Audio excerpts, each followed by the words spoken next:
शिवसेनेचे पक्षप्रमुख आदरणीय उद्धव साहेब ठाकरे यांना विनंती आहे की त्यांनी या सभेला संबोधित करावं.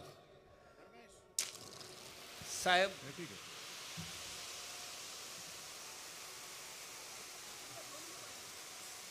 साहेब आपण मुख्यमंत्री झाल्यानंतर निर्णय घेतला होता शेतकऱ्यांची कर्जमाफी. ऐतिहासिक निर्णय होता साहेब. 2 लाख रुपयाप्रमाणे 32 लाख शेतकऱ्यांची कर्जमाफी झालेली आहे. 20,000 कोटी रुपयाची ही कर्जमाफी झालेली आहे. आणि साहेब यापैकी काही महिला या ठिकाणी आज उपस्थित आहेत ज्या कोरा सातबारा घेऊन आलेल्या आहेत. सातबारा कोरा घेऊन आलेल्या आहेत. माननीय शिवसेना पक्षप्रमुख महाराष्ट्र राज्याचे सन्माननीय लाडके मुख्यमंत्री श्रीमान उद्धव साहेब बाळासाहेब ठाकरे यांचा अखंड हिंदुस्थानचा कैवार प्रबोधनकार सुपुत्र देव देश धर्म मराठी मनाचे मानबिंदू हिंदू अस्मितेचे शिरोमणी हिंदुस्थान हिंदू हिंदुस्थानचा एकमेव हिंदू हृदय सम्राट हिंदू धर्म रक्षक सरसेनापती महानेता माननीय शिवसेना प्रमुख श्रीमान बाळासाहेब ठाकरे यांचा आवाज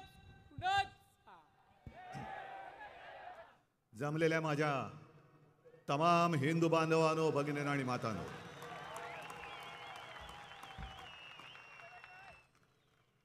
तुमच्याप्रमाणे मला पण मोकळं वाटते. जरा बऱ्याच दिवसांनी मैदानात उतरलेलो आहे. मोकळा श्वास घेतो आहे. अनेक विषयांवरती बोलायचं आहेच, पण आज सर्वप्रथम छत्रपती संभाजी महाराज यांना त्रिवार मानाचा मुजरा अभिवादन करतो. छत्रपती संभाजी महाराज म्हटल्यानंतर आणखीन काही बोलण्याची आवश्यकता नाही. पण काही वेळेला ज्यांना महाराष्ट्र म्हणजे काय आहे हे महाराष्ट्रात राहून ओळखता आलेलं नाही त्यांच्यासाठी मध्ये मध्ये बोलावं लागतं. विषय म्हटलं तर बरेच आहेत. नेमकं कशावरती बोलायचा हा एक मुद्दा असला तरी हल्ली विशेषतः सर्व पक्ष जे आहेत आणि त्यातही जो एक खोटा हिंदुत्वाचा बुरखा घातलेला पक्ष आपल्यासोबत होता ते देशाची दिशा भरकटत आहे. मला आज मोठी गदा दिली. मी मध्ये एकदा बोललो होतो की आमचं हिंदुत्व हे कसं आहे जे शिवसेना प्रमुखाने आम्हाला शिकवलं. आणि ते म्हणाले होते की मला देवळात घंटा बडवणारा हिंदू नको तर अतिरेक्यांना बडवणारा हिंदू पाहिजे. आणि तोच धागा घेऊन आपण पुढे जातो आहोत. आणि मध्ये जे मी म्हटलं होतं की आमचं हिंदुत्व हे गदाधारी आहे आणि बाकीच्यांचं घंटाधारी आहे. बसा बडवत घंटा. काय मिळालं? घंटा. ती बघा गदा हलवतोय तो. अहो गदा पेलायला सुद्धा हातामध्ये ताकद पाहिजे. हनुमान, भीम. मग त्याच्यावरती आपले देवेंद्र फडणवीस बोलले अहो यांचं हिंदुत्व हे गदाधारी नाही गधाधारी आहे. म्हटलं बरोबर आहे. आमचं हिंदुत्व हे गधाधारी होतं पण 2.5 वर्षापूर्वी आम्ही तुम्हाला सोडलं. आमचे जे काही जुने फोटो तुमच्याबरोबर येत आहेत म्हणून तुमचा गैरसमज झाला असेल की आमचं हिंदुत्व हे गधाधारी आहे. त्या गध्याला आम्ही सोडून दिले कारण उपयोग नाही त्याचा. शेवटी गाढव ते गाढव. गाढवा पुढे वाचली गीता. उपयोग काय? कालचा गोंधळ बरा होता. त्याच्यामुळे जी गाढवं आमच्या सोबत होती घोड्याच्या एका आवेशात त्या गाढवानी लात मारायच्या आधी आम्ही त्याला लात मारून बाहेर पडलेलो आहोत. आता बसा काय करायचं ते बोमला. आज संजय राऊत जे बोलत होते, राहुल भट, एक महत्वाचा विषय आहेच. जो एक भ्रम निर्माण केला जातोय आणि असा एक आवेश आणला जातोय की बस संपूर्ण देशातच नव्हे तर जगामध्ये हिंदुत्वाचे रक्षक ही भारतीय जनता पक्ष आहे. मग इकडे बसले ते कोण आहेत? हे जे हिंदू आहेत यांच्या धमन्यामध्ये भगवं रक्त शिवसेना प्रमुखांनी जे त्यावेळेला पेरलेलं आहे, रुजवलेलं आहे, हा हिंदू काही मेल्या आईचं दूध प्यायलेलं नाहीये. कोणाची बिशार आहे बघतो ना हिंदुत्वावरती घाला घालण्याची. हिंदुत्वावरती तर मी बोलणारच आहे, पण त्याआधी एक दोन मुद्दे जे महत्वाचे आहेत ते तर मला बोललेच पाहिजेत, कारण ते असे सोडून देता येणार नाही. स्लिप ऑफ टंग म्हणून ते मुद्दे काही सोडता येणार नाही. मधल्या काळामध्ये म्हणजे आपण 1 मे जेव्हा या इकडे जिओ सेंटरमध्ये साजरा करत होतो त्याच दिवशी भारतीय जनता पक्षाची सभा होती आणि त्या सभेमध्ये देवेंद्र फडणवीस चुकून बोलून गेले. जे पोटात होतं ते ओठावरती आलं. जी त्यांच्या मालकाची इच्छा आहे ते बोलून गेले की आम्ही मुंबई स्वतंत्र करणार.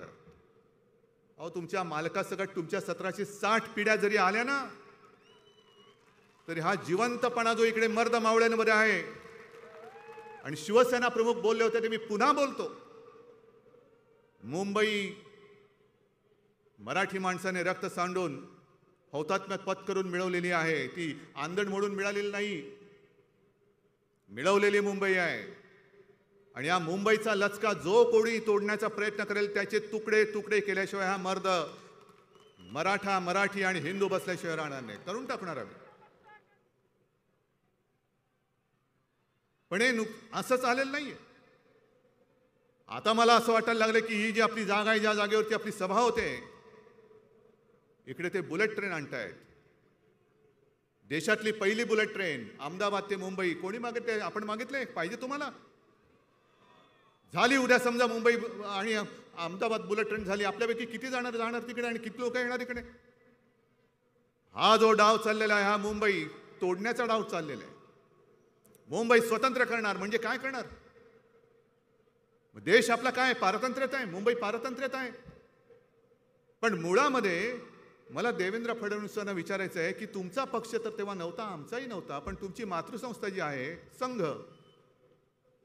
तिला आता 2-4 वर्षात 100 वर्ष होतील. त्यावेळेला संघ अस्तित्वात होता स्वातंत्र्यपूर्व काळात. पण एकदाही संघ आपल्या देशाच्या स्वातंत्र्य लढ्यात उतरलेला नाही. असेल तर दाखले दाखवा. तुमचं आणि स्वातंत्र्याचं काय संबंध? काय त्या स्वातंत्र्यामध्ये तुम्ही नव्हतात. संयुक्त महाराष्ट्राचा जो लढा चालला होता त्या लढ्यामध्ये नव्हतात. हा होतात. कसे होतात? जनसंघ म्हणून होतात. आणि तेव्हा शिवसेना नव्हती, पण शिवसेना प्रमुख म्हणजे आपले बाळासाहेब आणि माझे काका श्रीकांत ठाकरे हे माझ्या आजोबांना मदत करत होते. माझे आजोबा प्रबोधनकार ठाकरे हे तेव्हा जे संयुक्त महाराष्ट्र जो लढा चालला होता त्या लढ्यामधले पहिले जे 5 सेनापती होते त्यातले एक प्रबोधनकार ठाकरे म्हणजे माझे आजोबा. आणि जनसंघाचा जो उल्लेख मी वाचला तेव्हा संयुक्त महाराष्ट्र समिती स्थापन झाली होती. काय वाटेल ते हो, सगळ्यांना त्यांनी आवाहन केलं होतं की आता आपापसातले मतभेद गाडून मुंबई महाराष्ट्राला मिळालीच पाहिजे, म्हणून वेडवाकडं न वागता आपण निवडणूक लढूया. म्हणून ती संयुक्त महाराष्ट्र समिती स्थापन झाली. आणि या संयुक्त महाराष्ट्र समितीतून पहिलं कोण फुटलं माहिती आहे तुम्हाला? जनसंघ म्हणजे यांचे पूर्वीचे बाप. जनसंघ. जागा वाटपावरनं भांडण. जे शिवसेना प्रमुख आपल्याला सांगायचे की जागा वाटप करताना ही जागा आमचीच, ती जागा आमचीच. अहो, इकडे तुमचं काय आहे? नाही, इकडे आमचा एक कार्यकर्ता आहे, मोरंबा बनवतो चांगला, घराघरात जातो मोरंब्यातून, गोड आहे म्हणून आमची. इकडे काय, आमचा एक पापडवाला आहे, तो घराघरात पापड देतो. हे असं करत करत करत हे तेव्हापासून हा मुंबईचा लचका तोडण्याचा यांचा मनसुबा जो आहे हा वेळेत लक्षात घ्या. म्हणून मी तुम्हाला जे सांगतो ना की हे चुकून आलेलं नाहीये वाक्य, हे पोटातलं ओठावरती आलेलं आहे. हे पोटातलं ओठावरती आलेलं आहे. आणि दुसरा अतिशय महत्वाचा मुद्दा जो आहे तो म्हणजे महागाई आहे की नाही. म्हणजे हिंदुत्व तर आहेच, कारण हिंदुत्व आमचा श्वास आहे आणि मराठी आमचा प्राण आहे, हे आम्हाला सिद्ध करण्याची गरज नाहीये. पण महागाईच्या मुद्द्यावरती बोलतच नाहीये कोणी. बरं, गेल्या 8-15 दिवसापूर्वी बऱ्याच दिवसांनी जेव्हा पंतप्रधानांनी एक कोविडवरती सभा घेतली. त्या सभेमध्ये त्यांनी कोविडवरती एक इलाज सांगितला. कळला तुम्हाला? पूर्ण राज्याचे, देशातल्या राज्याचे मुख्यमंत्री तिकडे होते. 5 मुख्यमंत्र्यांना बोलायला दिलं. मी आपला IPL बघितल्यासारखं बघत होतो. मला त्या बैठकीत बोलायचं नव्हतं. बरं, सगळे 5 जण बोलले. बोलल्यानंतर माननीय पंतप्रधान हे समारोप करताना काही एक दिशा दाखवतात. सगळं काही बोलल्यानंतर मला वाटलं आता संपेल. मग अचानक युद्ध कसं सुरू आहे, त्यांनी महागाई कशी वाढते, ते करत करत करत त्यांनी कोविडवरचा एक उपाय सांगितला की तुमच्या राज्यातले पेट्रोल आणि डिझेलचे दर कमी करा. म्हणजे आम्ही बाकी GST वगैरे देणार नाही, त्याच्याबद्दल बोलायचं नाही, म्हणजे वेळेत GST मिळेल याची खात्री नाही, पण तुम्ही तो दर कमी करा म्हणजे करोना कमी होईल असं मला वाटलं. पण एक तर आमचं जे काही देणं आहे ते तुम्ही देणं देत नाहीत वेळेवर. नुसतं ओरबाडायचं. तुम्हाला मुंबई फक्त आणि फक्त ओरबाडण्यासाठी पाहिजे. आम्हाला मुंबई ओरबाडण्यासाठी नको आहे. ती जर का आम्ही ओरबाडत बसलो असतो ना, तर आज हा असा लाखोच्या संख्येने मुंबई आणि मुंबईच्या परिसरातला तमाम हिंदू, मराठी आणि सगळे भाषिक इकडे एकवटले नसते. ज्या ज्या वेळेला मुंबईवरती कोणती आपत्ती येते तेव्हा पहिला धावून जाणारा हा शिवसेना प्रमुखांचा शिवसैनिक आहे. कोणती आपत्ती हो, नैसर्गिक हो, घातपात हो, स्वतःच्या जीवाची, कुटुंबाची पर्वा न करता त्या संकटात उडी मारून तो इतरांना वाचवत असतो. मग तिकडनं वाचल्यानंतर रक्तदान करायला सुद्धा अंगामध्ये मर्दाचं रक्त असावं लागतं. ते शिवसेनेमध्ये. अनेक गोष्टी आहेत. या गोष्टी आपण बोलून आता सांगायलाच पाहिजेत. कारण आता जे भारतीय जनता पक्षाने सुरू केलेलं आहे ते हेच आहे. एक तर तुम्हाला मोकळेपणाने सांगतो, मी मागे एकदा बोललो होतो की आमची 25 वर्ष युतीमध्ये सडली. हो, सडलीच. कारण आम्ही ओळखलंच नव्हतं. हा मित्र नाही, हा शत्रू आहे. पण हिंदुत्वाचा बुरका फाटल्यानंतर त्याचा भेसूर, विकृत आणि विद्रूप चेहरा जो आता आम्ही बघतो आहोत, आम्ही अजून आमचा विश्वास बसत नाही. हाच का तो आपला मित्र ज्याला बाळासाहेबांनी जोपासलं होतं आणि आम्ही आमच्या डोक्यावरती घेऊन नाचत होतो? हाच तो. किती भयानक पद्धतीने आणि वाईट पद्धतीने अंगावर येत आहेत. दरवेळेला आम्ही काय म्हटलं का, आम्हाला सांगितलं जातं तुमच्या सामनामध्ये काय येतं. काय येतं सामनामध्ये? आमच्या सामनामध्ये जे येतं ते देशाच्या आणि राज्याच्या हिताचं असतं, हिंदुत्वाच्या हिताचं असतं आणि ते येणारच. पण संजय राऊत इकडे बसलेले आहेत. मला कोणीही सामनामधला एक लेख काढून दाखवावा की ज्या भाषेमध्ये ही यांची सगळी लांडग्यांची पिलावळ आपल्या अंगावरती येते, कुटुंबियांना बदनाम करते, सगळं काही करते. अशा भाषेत आम्ही मोदीजींचा अपमान कधीतरी केला आहे का? एक लेख मला काढून दाखवा. याला म्हणतात संस्कार, याला म्हणतात संस्कृती. आणि तीच तुम्ही सोडल्यानंतर तुमचं हिंदुत्व राहिलं कुठे? आज महागाईच्या मुद्द्यावरती बोलताना मला काही दिवसांपूर्वीचं एक मी मुद्दाहून बातम्या ठेवल्या तिकडे.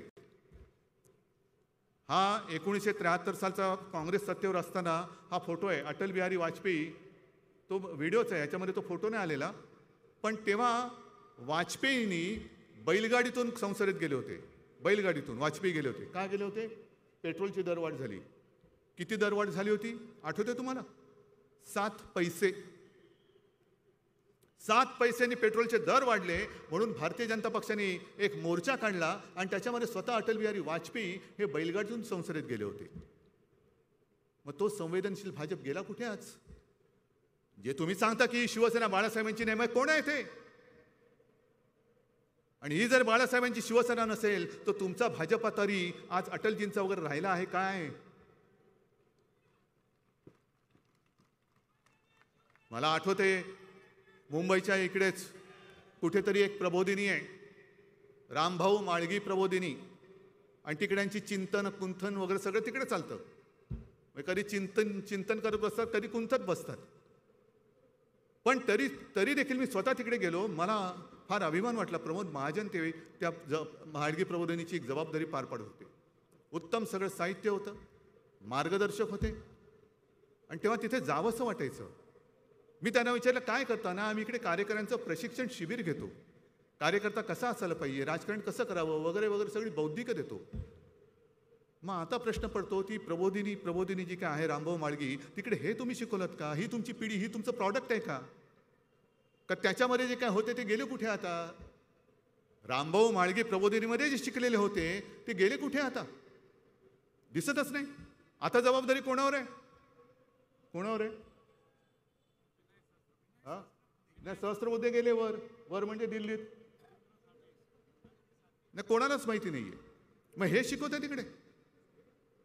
मग एवढं खोटं नाटक बोलायचं. आपण काय होतं, आपल्याकडनं ते होणार नाही. आपण कमी कुठे पडतो? सगळ्या बाबतीत आपण उजवे आहोत, पण कमी कुठे पडतो? आपण खोटं नाही बोलू शकत. आणि खोटं बोलणं हे त्यांच्या हिंदुत्वात बसतं, आपल्या हिंदुत्वामध्ये बसत नाही. हा फरक आहे दोघांच्या हिंदुत्वामध्ये. आणि आज सुद्धा जो प्रकार संजय राऊतांनी सांगितला की काश्मीरी पंडित तो राहुल भट सरकारी कार्यालयामध्ये घुसून त्याला गोळ्या घातल्या. घुसून काय करायचं आता? त्या कार्यालयाच्या समोर हनुमान चालीसा पडायचा? काय करायचं? काय का घंटा मोर्चा काढायचा तिकडे? अतिरेकी येत आहेत, महसूल कार्यालयात घुसतायत, नाव विचारतायत आणि कचा गोळ्या घालून पसार होऊन जात आहेत. नंतर मारले असं ते म्हणतायत, मारलेच पाहिजेत.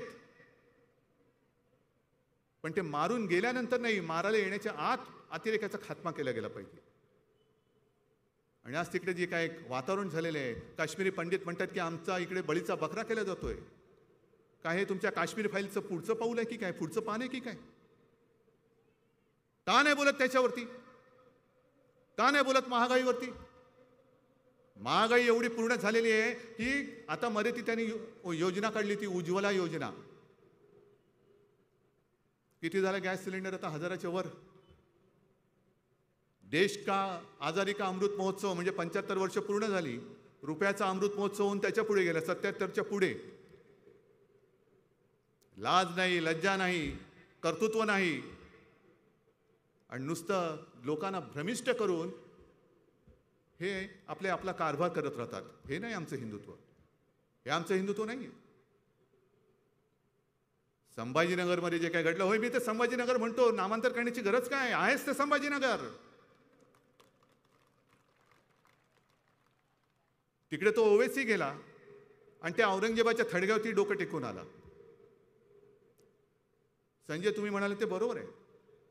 हे जे काय यांचं चाललंय ना, यांची A team, B team, C team, D team, कोणाला तरी औरंगजेबाच्या थडग्यावर पाठवायचं, कोणाच्या हातामध्ये भोंगा द्यायचा, कोणाच्या हातामध्ये हनुमान चालीसा द्यायचा आणि मजा बघत बसायची. म्हणजे काय कारवाई झाली तर त्यांच्यावरती होणार, आम्ही बोंबलायला मोकळे. मग आम्ही जाणार आणि टोमॅटो सॉस लावून पत्रकार परिषद घेणार.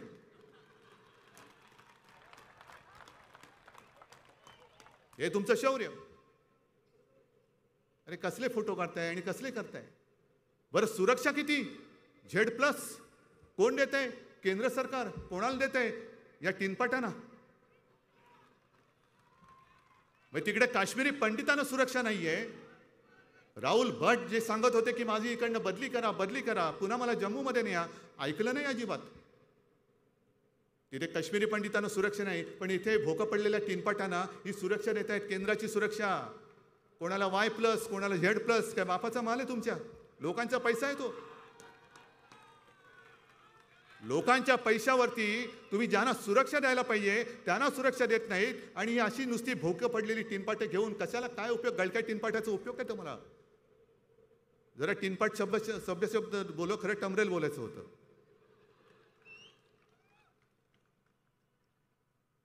पण या पद्धतीने यांचा सगळा कारभार चाललेला आहे. आणि आमच्या हिंदुत्वाचं मोजमाप घेणारे तुम्ही कोण? आमचं हिंदुत्व खरं आहे का खोटं आहे हे ठरवणारे तुम्ही कोण? एक जे मी बोललो होतो हे काँग्रेस बरोबर गेले. होय गेलो ना. का गेलो? तुम्ही ढकललं आम्हाला. पण आम्ही काँग्रेस सोबत गेलो तरी आमच्या हातातला आणि हृदयातला भगवा गेलेला नाही. मी विधानसभेत बोललेलो आहे. सत्ता असो वा नसो मला परवा नाही, पण आमचं हिंदुत्व हे तकलादू नाही. आमचं हिंदुत्व हे सच्च आहे. आणि मी विधानसभेत सुद्धा बोललेलो आहे. काँग्रेस बरोबर गेले म्हणून आणि हिंदुत्व सोडलं. काय हिंदुत्व म्हणजे काय धोतर वाटलं तुम्हाला? कधी नेसलं, कधी सोडलं, कधी म्हणजे नेसायला तर ठीक आहे, सोडायला तरी लाज तुम्हाला नसेल वाटत. पण हिंदुत्व ही अशी नेसण्याची आणि सोडण्याची गोष्ट नाहीये. आम्ही काँग्रेस सोबत गेलो, उघड गेलो. तुमच्यासारखा सकाळचा शपथविधी नाही केला आम्ही. मग तुम्ही केलं तर पवित्र आणि आम्ही केलं तर अपवित्र. आम्ही राष्ट्रवादी बरोबर गेलो तर दगा दिला आणि तुम्ही सकाळी शपथ घेतली ते काय होतं? आणि म्हणून मी म्हटलं होतं की सकाळचा शपथविधी आणि तो तुमचा प्रयत्न जर यशस्वी झाला असता तर सगळे नवाब मलिक बिलिक सगळे अनिल देशमुख हे तुमच्या मांडीला मांडी लावून काय तुमचं गुणगान करत बसले असते असं तुम्हाला वाटतं की काय? का तुम्ही त्यांचं केलं असतं? आम्ही काँग्रेस सोबत गेलो पण तुम्ही एनडीए मध्ये किती पक्ष जमवले होते? या आधी म्हणजे गेल्या राष्ट्रपती निवडणुकीच्या वेळेला एक एनडीएची बैठक झाली, तेवढी एकच बैठक मी पार पडली होती त्याच्यात. आणि त्या बैठकीत गेल्यानंतर मी बघितलं 30-35 लोक बसले होते. माझ्या बाजूला नितीन गडकरी होते. म्हटलं हो ही लोक कोण? होय आपल्या एनडीएतले सहकारी. अरे काय काय लोकांचा एक सुद्धा खासदार नव्हता पण एनडीएचे सहकारी. हे सगळे एनडीएचे सहकारी ह्याच्यापैकी किती जण हिंदुत्ववादी म्हणून तुमच्यासोबत आले होते? काय नितीश कुमार आले होते? जे नितीश कुमार बोलले की मला म्हणजे त्यांना संघमुक्त भारत करायचा आहे, ते नितीश कुमार हे हिंदुत्ववादी म्हणून तुम्ही मांडीवर घेतलं का? आणि आत्ता सुद्धा गेल्या आठवड्यामध्ये ते बोललेत हे भोंग्याचं वगैरे बकवास आहे. घातलं तुमच्या भोंग्यात पाणी त्या नितीश कुमारने. तुम्ही कुठे बोलून वाजवताय भोंगा तुमचा?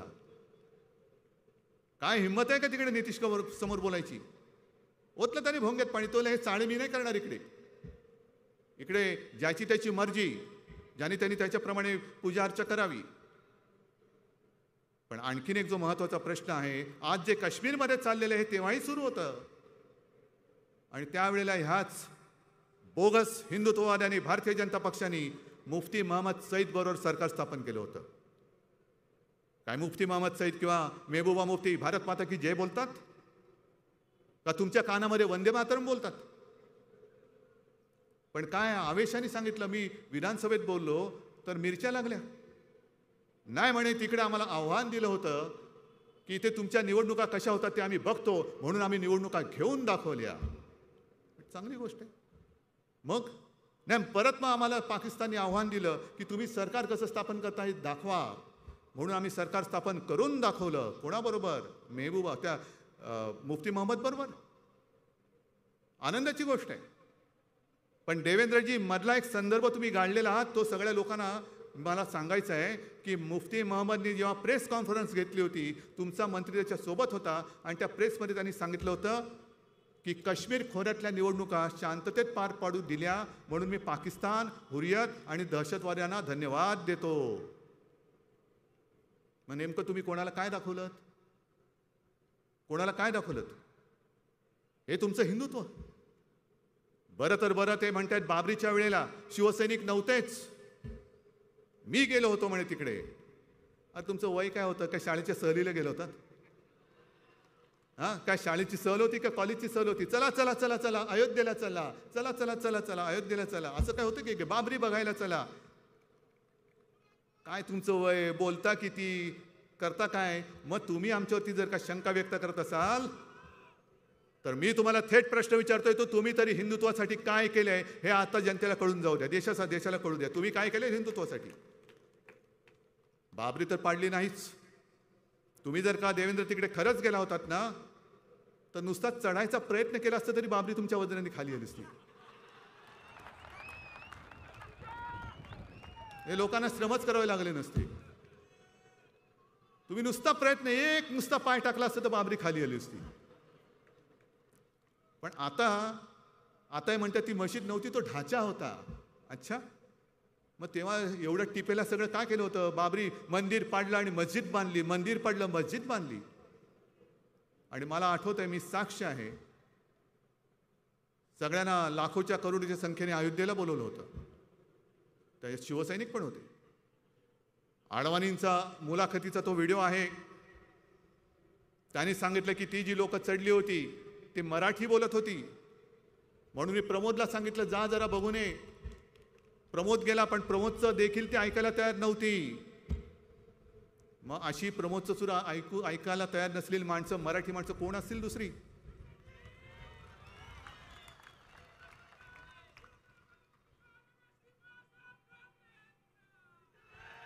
आणि तो सगळा दिवस तो प्रसंग मला आजही आठवतोय.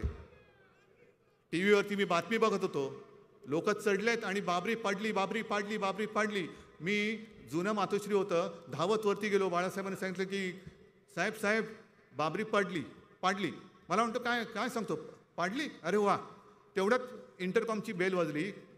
कोणाचा तरी फोन होता, बाळासाहेबांनी घेतला आणि मग एवढंच म्हणेल, मग चांगलं आहे की मग नाही, जर शिवसैनिकांनी पाडली असेल तर मला त्यांचा गर्व आहे, मला त्यांचा अभिमान आहे. आणि फोन ठेवला ती मला म्हणाले, ही कसली म्हणे, त्यांच्या 2 अक्षराचा शब्दाचा अर्थ तुम्ही लावा, ही कसली याची अवलाद म्हणे.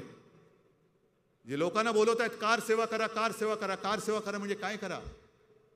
काय अयोध्येला येऊन गाड्या धुवायचे आहेत कार सेवा करायची म्हणजे? हे असलं नेतृत्व आहे, पुचाट नेतृत्व आहे. आम्हाला काय माहिती होतं तिकडे राम मंदिरावरती बाबरी बांधली गेले म्हणून? तुम्ही आम्हाला सांगितलं, आम्ही आलो तिकडे. आणि मला म्हणाले नेतृत्वाचं लक्षण बघ हेच असतं, जो नेता लोकांना भडकावून त्यांनी सांगितलेलं काम केल्यानंतर जो जबाबदारी झटकतो तो नेता नाही, तो नेता असू शकत नाही. हेच काम भाजपाने केलेलं आहे. सुंदरसिंग भंडारी बोलले होते की हे काम आमचं नाही, हे कदाचित म्हणे शिवसैनिकांनी केलं असेल. मग तेव्हा बोंबलला का नाही? भोंगा तेव्हा होता ना, तो भोंगा वाजवला का नव्हता की मी होतो, पुन्हा येईन. येण्याची शाश्वती नव्हती, गेल्याची पण होती की नाही अजून देता येत नाही.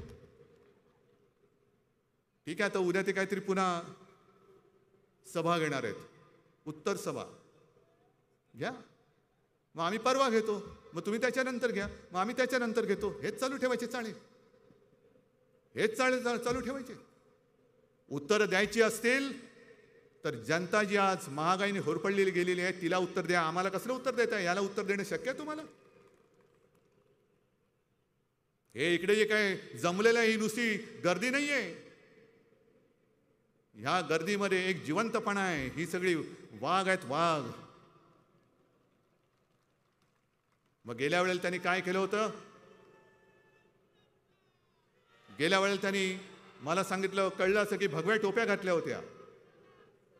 का हो भगव्या टोप्या कशाला? नाही, हिंदू आहोत आम्ही ना. हिंदुत्व टोपीत नसतं, डोक्यात असतं. डोक्यात मेंदू असेल तर त्या मेंदूत हिंदुत्व असायला लागतं, टोपीमध्ये हिंदुत्व नसतं कधी. आणि भगवी टोपी घालून जर तुम्ही हिंदुत्व दाखवत असाल तर RSSची टोपी काढी का?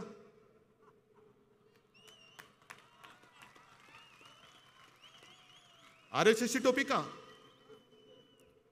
ही अशी सगळी विकृत माणसं. तुम्ही म्हणजे हिंदू नाही, ठीक आहे ना, आम्ही कुठे म्हणतोय की आम्ही म्हणजेच हिंदू, पण जे दिसते ते सत्य आहे, ते सांगण्याची आम्हाला गरज नाही.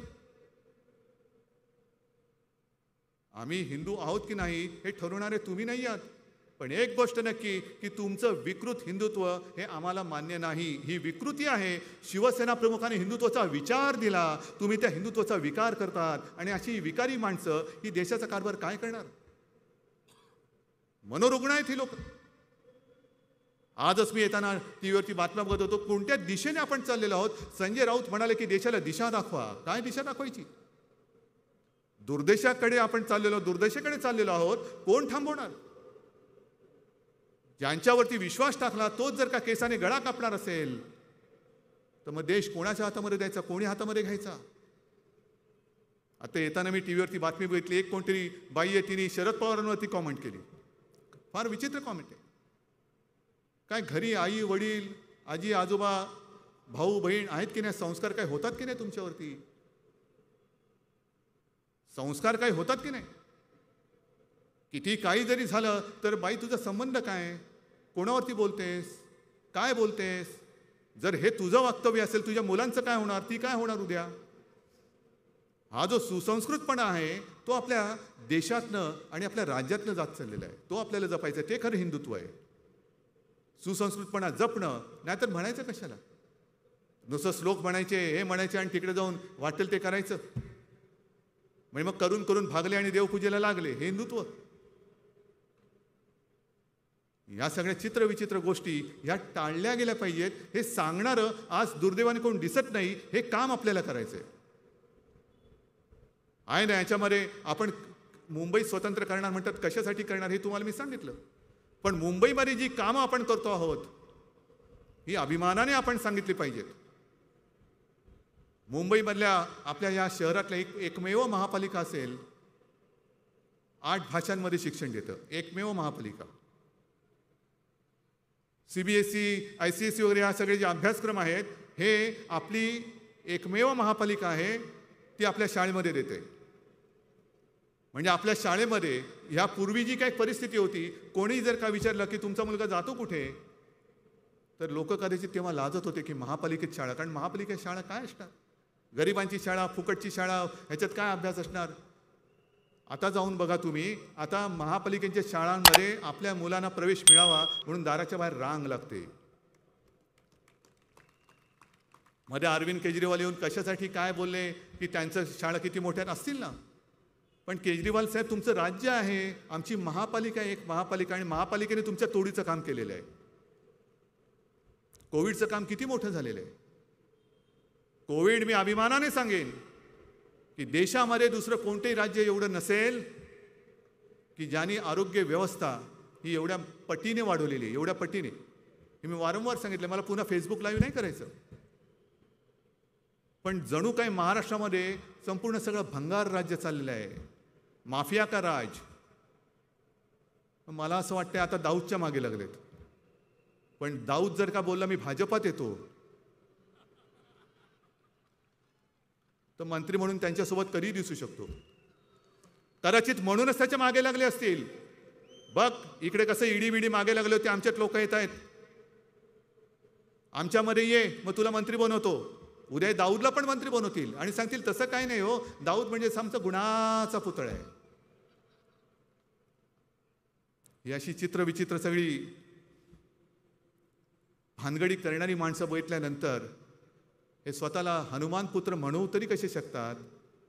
ज्या हनुमानाने पेट्या शेपटीने लंका जाळली होती, तुम्ही बाबरी पाडल्यानंतर शेपट्या आत घालून बसला होतात आणि तुमची विधभर नाही कित्येक मैल पळापळ झाली होती. ने पटकन बोललेलं बरं, नाही तर तुमचा गैरसमज व्हायचा. तर हे सगळं हनुमान पुत्र बित्र ह्या गोष्टी तुमच्या तोंडात शोभत नाही आहेत. ज्या रिकाम्या थाळ्या तुम्ही त्यावेळेला गो करोना गो म्हणून वाजवल्या, त्या थाळ्या आजही रिकाम्या आहेत. तुम्हाला एका गोष्टीचं नक्कीच समाधान वाटेल की जी आपण शिवभोजन थाळी म्हणून गरिबांसाठी 10 रुपयात देतो आहोत, मधल्या काळात आपण मोफत देत होतो, त्याच्यामध्ये 5 रुपयाने पण देत होतो. आज 10 कोटीच्या वरती त्या थाळ्यांचं वितरण झालेलं आहे. रोज चालू आहे, रोज चालू आहे, शिवभोजन रोज चालू आहे. पोटभर जेवण, पोटभर घा. आम्ही भरलेली थाळी देतो, रिकामी थाळी नाही देत. मग रिकाम्या थाळीचं करायचं काय. थाळी रिकामी राहिली तर लोक विचारतील प्रश्न, मग काय नाही, जा बाल्कनी थाळी वाजव. मग आता पण करा. गो महागाई गो, गो बेकारी गो. जे आज आपण इकडे हिंदुत्वाचं सांगितलंय की हृदयात राम आणि हाताला काम देणारं आमचं हिंदुत्व आहे, हा आमच्या हिंदुत्वाचा अर्थ आहे. काय तुमच्या हिंदुत्वाचा अर्थ काय, घंटा वाजवायची नुसती. आणि ते हृदयात राम आणि हाताला काम, ते मला वाटतं सुभाष देसाई साहेबांनी सांगितलं असेल आपण काय काय करतो आहोत. आज संपूर्ण देशामध्ये महाराष्ट्र हा आपला महाराष्ट्र तुमच्या सगळ्यांच्या आशीर्वादामुळे स्टार्टअपमध्ये नंबर 1चं राज्य. स्टार्टअप म्हणजे होतकरू जे नवीन नवीन सगळे उद्योजक येत आहेत त्यांच्यासाठी महाराष्ट्र हे नंबर 1चं आहे. गुंतवणूक येते आहे, महाराष्ट्र पुढे चाललेला आहे. पण हे पुढे महाराष्ट्राचं जाणं यांना बघवत नाही, म्हणून महाराष्ट्रामध्ये कशी संपूर्ण वाताहत झालेली आहे. कायदा सुव्यवस्थेचे 12 वाजलेले आहेत. का असं का करताय. राजकारण राजकारणाच्या जागी ठेवा ना. पण महाराष्ट्रामध्ये गुंडागर्दी चालू आहे, लोकशाहीचा गळा घोटला जातोय. तो सॉसचा फोटो आल्यानंतर दिल्लीतनं पत्र आलं की याला केंद्राची सुरक्षा असताना ह्याच्यावरती हल्ला झाला कसा. राहुल भटच्या हल्ल्याचं विचारणार तातडीने दिल्लीत. पण सुरक्षा तुम्ही दिली ना, मग तुम्ही काय आम्हाला विचारता. सुरक्षेला विचारा ना खरं काय झालं. सॉसची बाटली दिली कोणी विचारत आहे ना. ह्या सगळ्या ज्या काही गोष्टी चाललेल्या आहेत या बघितल्यानंतर जो उद्वेग होतो, उद्वेग की हे महाराष्ट्राला बदनाम करतायत. जणू काय महाराष्ट्रामध्ये चरस गांजाच्या शेतीला मोठा काहीतरी एक धुमारा फुटलेला आहे. काढा गेल्या 2 वर्षातल्या सगळ्या केसेस काढा. जे जे तुम्ही आरोप केले त्यांचं पुढे पुढे काय झालं. सुशांत सिंगचं काय झालं, आणखीन काय झालं, पुढे काय झालं, पुढे काय झालं. बोंबलायचं नुसतं, घशाला जी खास सुटते ती खाजवायची कशी म्हणून हे बोलून घेतात. पण आम्ही संयम बाळगतोय म्हणजे आम्ही नामर्दाची औलाद नाही. एक तर आम्ही कोणाच्या अंगावर जात नाही, पण कोण अंगावर आलं तर त्याला सोडत नाही. हे आमचं हिंदुत्व, हे फक्त लक्षात ठेवा. हे आमचं हिंदुत्व आहे. आम्ही कधी कोणी तुमच्या कुटुंबियांची निंदा नालस्ती केले? आम्ही कधी कोणी तुम्हाला भ्रष्टाचारी किंवा माफिया म्हटलं? भ्रष्टाचारी आहातच. एक एक प्रकरणं बाहेर येतात. आता एक एक प्रकरणं बाहेर येत आहेत. पण केवळ सत्ता मिळत नाही म्हणून तुमचं जे काय चाललेलं आहे एकतर्फी प्रेम, मग काही वेळेला असं वाटतं की हे कोणत्या दिशेने चाललेले आहेत. मध्ये मध्ये वृत्तपत्रात जे बातम्या येतात ना, दुर्दैवाने असं घडतं, घडायला नाही पाहिजे, की कोणाचं तरी कोणावरती एकतर्फी प्रेम असतं आणि मग ती नाही म्हणते म्हणून तिला विद्रूप करून टाकायचं, ॲसिड फेकायचं. तसं यांचं एकतर्फी प्रेमातनं महाराष्ट्र विद्रूप करण्याचं काम चाललेलं आहे. का करता? हा शिवरायाचा पवित्र जो महाराष्ट्र का बदनाम करताय? काय तुमच्याकडे योजना असतील घेऊन या, आपण करूया. चला, मी आज तुम्हाला सुसंस्कृतपणाने सांगतोय की हे सगळे तमाशे बंद करा, या एकत्र बसून आपण महाराष्ट्र पुढे नेऊया. या माझी तयारी आहे. चला या. एकतर हिंदुत्वाची चिंता करूच नका तुम्ही. कोणी मायेचा पूत निदान या महाराष्ट्रामध्ये भगव्याला हात घालू शकणार नाही, हिंदुत्वाला तर ओरखडा सुद्धा काढू शकणार नाही. एवढं मजबूत सरकार, आणि सरकारपेक्षा जास्त मजबूत हे शिवसेना प्रमुखांचे मावळे इकडे बसलेले आहेत. मग मध्येच कोणतरी उठतं. मला मध्ये एका शिवसैनिकांनी चांगलं सांगितलं अचानक, कारण हल्ली जरा मी भेटायला सुरुवात केलेली आहे, बोलतो फोनवरती वगैरे. मला एका शिवसैनिकांनी काय कशासाठी विचारलं पटकन, साहेब तुम्ही तो लगेरो मुन्नाभाई पाहिलात का? म्हटलं संबंध काय लगेरो मुन्नाभाईचा?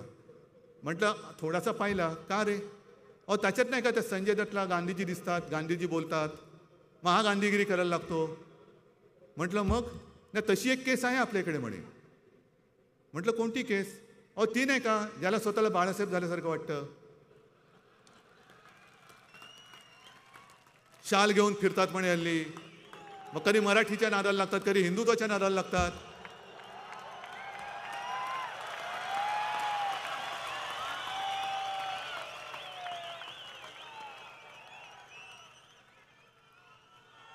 म्हटलं अरे त्यातला मुन्नाभाई जो आहे ना तो लोकांचं भलं तरी करत होता, हा कुठला मुन्नाभाई काढलास तू? नाही पण म्हणे एक लक्षात घ्या. म्हटलं कोणाला त्याच्या भ्रमात राहू दे ना, आपण काय करायचं? म्हणजे तसं नाहीये, तुम्ही त्या पिक्चरचा शेवट नाही बघितला. म्हटलं काय? शेवटी त्या संजय दत्तला कळतं की साला आपण के भेजे में केमिकल लोचा होईल आहे. तरी केमिकल लोच्याची केस आहे. हा पिक्चर सत्यावरती आधारित आहे, म्हणजे सत्य घटनेवरती आधारित आहे. ते असे मुन्नाबाई फिरतायत, फिरू द्या. आता कोणाला अयोध्येला जायचं जाऊ द्या. आदित्य परत चालले, गेल्या आठवड्यामध्ये तो तिरुपतीला गेला होता. पण आपण जेव्हा अयोध्येला गेलो होतो तेव्हा प्रश्न सुटलेला नव्हता. 2018 साली दसरा मेळाव्यामध्ये तुमच्या सगळ्यांच्या साक्षीने मी जाहीर केलं की मी पुढच्या नोव्हेंबरमध्ये अयोध्येला जाणार. तुम्ही आला होतात माझ्यासोबत.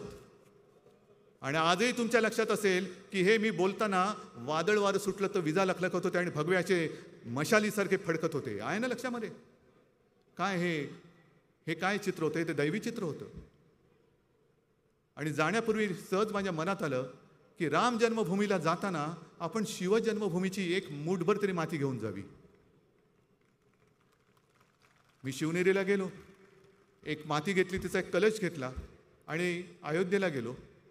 अयोध्येला तो कलश मी त्यांच्या हाती सुपूर्द केला. रामलल्लाचं दर्शन घेतलं, परत आलं. तेव्हा शिवसेनेची मागणी होती की खास कायदा करा आणि राम मंदिर बनवा. नाही केलीत. 1 वर्ष निघून गेलं. योगायोग म्हणायचं का चमत्कार म्हणायचा हे तुम्ही ठरवा. बरोबर नोव्हेंबरमध्ये आपण 2018ला अयोध्येला गेलो होतो. 2019ला अयोध्येचा निकाल आला, राम मंदिराच्या बाजूने आला आणि 2019मध्ये आपल्या सगळ्यांच्या आशीर्वादाने मी मुख्यमंत्री झालो.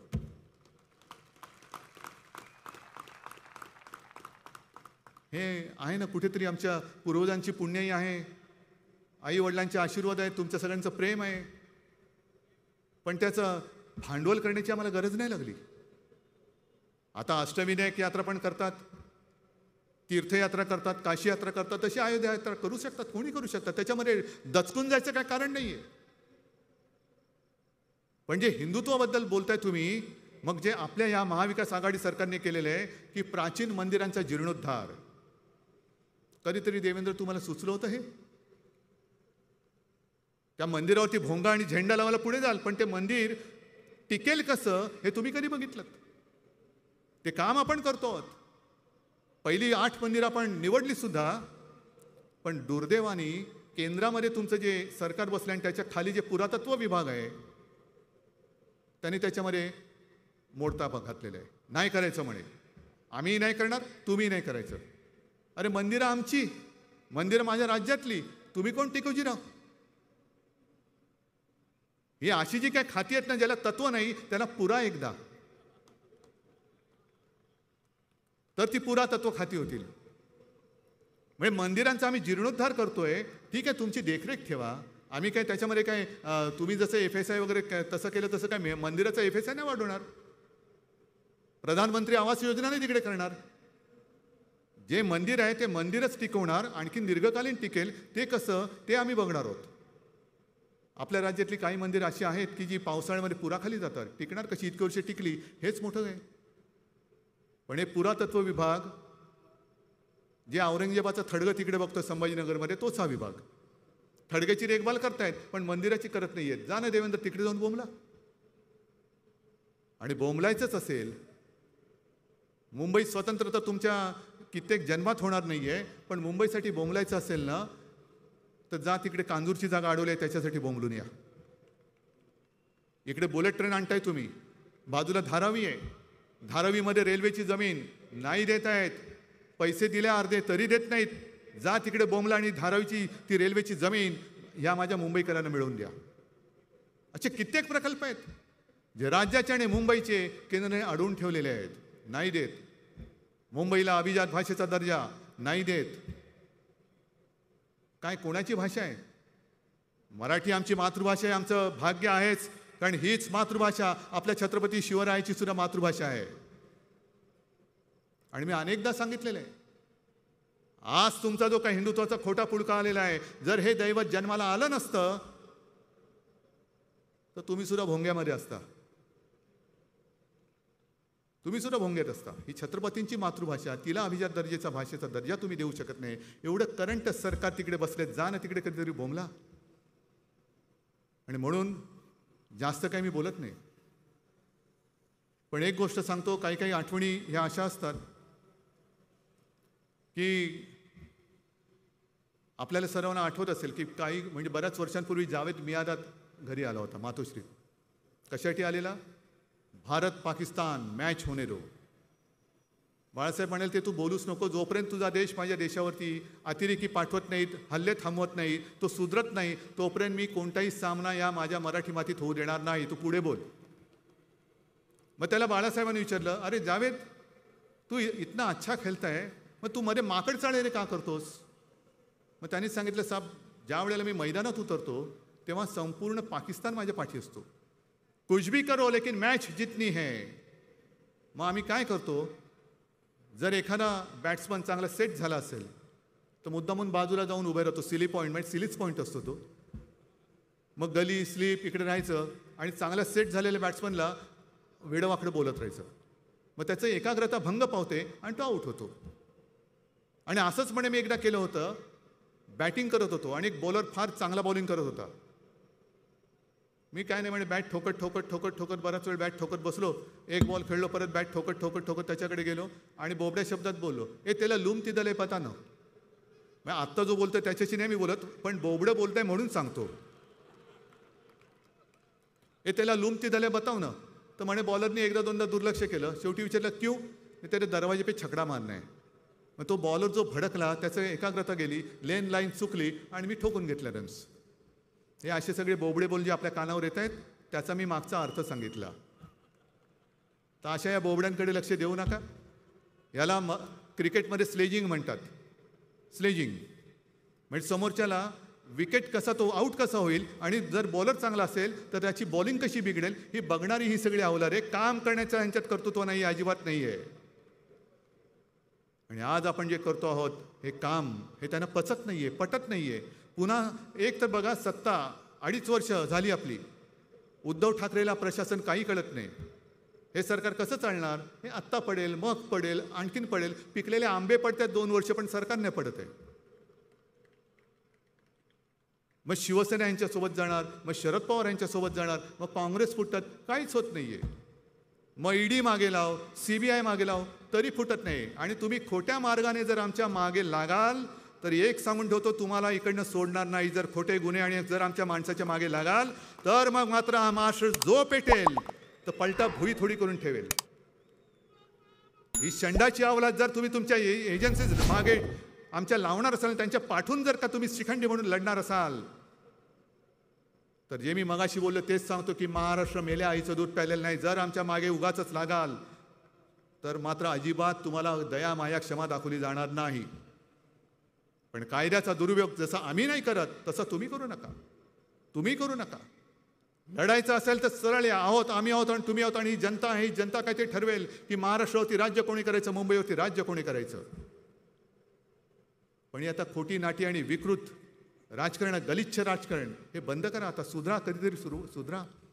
तिकडे लंकेमध्ये बघा काय चाललेलं आहे. लंका का पेटली? रावणाची लंका दुसऱ्यांदा का पेटली? कोणी पेटवली? साध्या लोकांनी पेटून दिली. ज्यांना राज्यकर्त्यांनी भुकं ठेवलं त्या भुक्या राहिलेल्या लोकांनी ही लंका पेटवलेली आहे. आणि म्हणून जे मी सांगतोय की आमचं हिंदुत्व हे घर पेटवणारं नाही तर घरातली चूल पेटवणारं असलं पाहिजे. घर पेटवणं सोपं आहे, पेटवा दंगली, काय मिळणार काय तुम्हाला? पण घर जरी अख्खं पेटलं तरी घरातली चूल नाही पेटू शकत. आम्हाला घरातली चूल पेटवायची. कशी पेटवणार चूल? उज्ज्वला योजनेचे 12 वाजले, गॅस गेला. मध्ये कोणीतरी सांगितलं की मोदीजींनी एवढं अनाज फुकट दिलं. अरे फुकट पण काय खायचं कसं? कच्चं डाळ दिली, तांदूळ दिली, काय बाकाण्यामध्ये चणे शेंगदाणे की काय कच्चे खात जायला? शिजवायची सोय काय? शिजवण्याची सोय नाही. रामचालिसा पडो.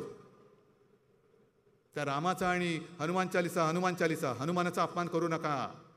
ते हृदयामध्ये असायला पाहिजे जे आमच्या आहे. मी सुद्धा लहान असताना माझे आजोबा आमच्याकडनं रोज श्लोक प्रार्थना न चुकता करून घ्यायची. ती प्रार्थना मला सुद्धा येते. अगदी अर्जुनाने केलेलं दुर्गा स्तोत्र ते सुद्धा आज मला पाठ आहे. पण ते नुसतं पाठ करून काय उपयोग आहे? ते समजलं पाहिजे. आणि समजलं असेल तर तसं वागलं पाहिजे. तर तू जे काय करतोयस आणि वाचतोयस त्याच्यामध्ये काहीतरी अर्थ आहे. आणि हेच तर आपलं हिंदुत्व आहे. मला तुम्हाला एवढंच सांगायचं आहे की उगाच भलत्या सलत्या कारणं जी काही येत आहेत, बिचकून जायचं कारण नाही. तसे तुम्ही नाहीच. मातोश्रीवरती कोणीतरी एकाने यायचा प्रयत्न केला होता. ती आमची अंगाराजी कशी अंगारासारखी भडकली, कुठल्या कुठे पळून गेले. हे मुद्दामून चालले. महाराष्ट्र पेटत का नाही? महाराष्ट्र पेटत का नाही? तर आज मी तमाम जनतेला मुद्दामून धन्यवाद देतोय. तुम्ही तर आहातच, पण महाराष्ट्रातील प्रत्येक बांधवाला, भगिनीला आणि मातेला मी धन्यवाद देतोय की करोनाच्या संकटा काळामध्ये तुम्ही जे काय सहकार्य केलं, असं सहकार्य मला नाही वाटत दुसऱ्या कुठे कोणी केलं असेल.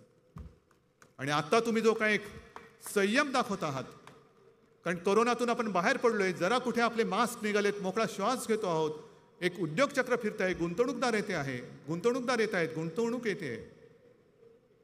एक जो सर्वे होता माझ्याकडे,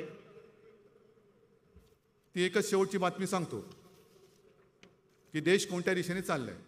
हा सेंटर फॉर मॉनिटरिंग इंडियन इकॉनॉमीच्या ताज्या अहवालामध्ये आहे की गेल्या 5 वर्षामध्ये म्हणजे 2017 ते 2022 देशातील 2 कोटी जनतेचा रोजगार गेल्याचं नमूद करण्यात आलेलं आहे.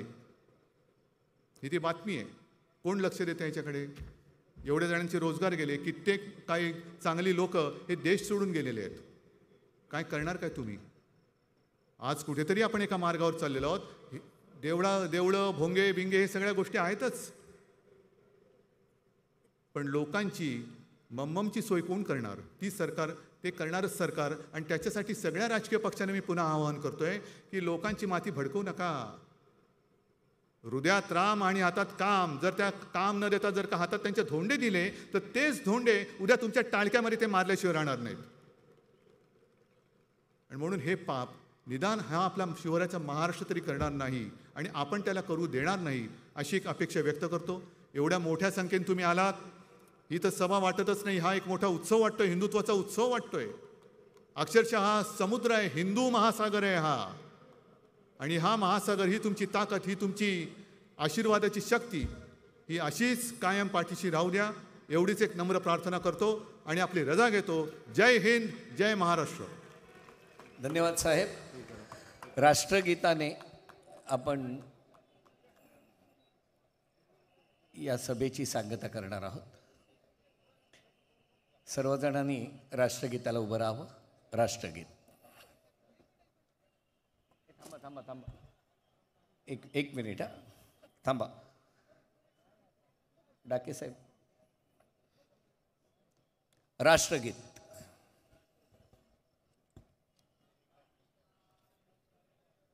थांबा थांबा थांबा थांबा लिहून.